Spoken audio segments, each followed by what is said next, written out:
This is Daily News AI reporting.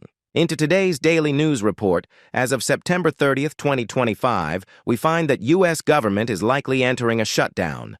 What does that actually mean for ordinary Americans? According to Time magazine, Reuters, The Washington Post, and The Guardian, a government shutdown happens when Congress fails to pass funding bills or the president doesn't sign them into law. Without that money, many agencies cannot operate normally. Essential functions, like national security, law enforcement, and protecting life and property, continue. But millions of other activities stop, stall, or shrink until funding is restored. The most direct impact falls on federal employees. Around 750,000 people could be furloughed. That means sent home without pay. Others, like air traffic controllers and border agents, would still have to work, but their paychecks would be delayed until the shutdown ends. Contractors, everyone from janitors to tech support, may not be paid at all. Shutdowns ripple outward into everyday services. At the Department of Health and Human Services, about 40% of staff would be furloughed, disrupting disease surveillance and delaying medical research. The National Institutes of Health could pause clinical trials. At the CDC, fewer people would be tracking outbreaks. Travel is another hotspot. The FAA could furlough over 11,000 employees.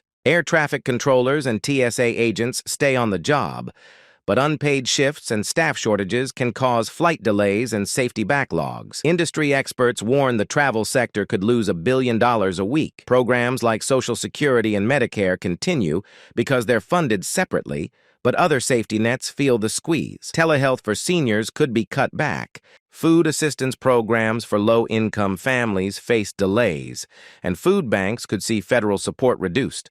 For most Americans, the impact shows up as delays. A passport application stuck in limbo, a visa process slowed, or disaster aid that doesn't arrive on time. Federal inspections, went from food safety to environmental permits, are postponed.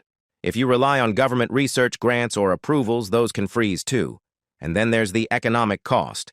With hundreds of thousands of workers missing paychecks, spending drops, families pull back on groceries, gas, and rent, businesses that rely on federal contracts, from cafeterias to construction firms, take a hit.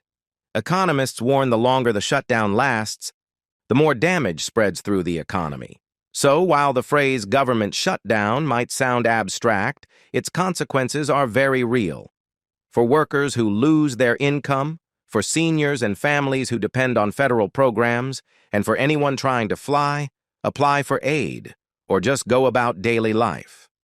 The longer the shutdown lasts, the bigger the ripple effects.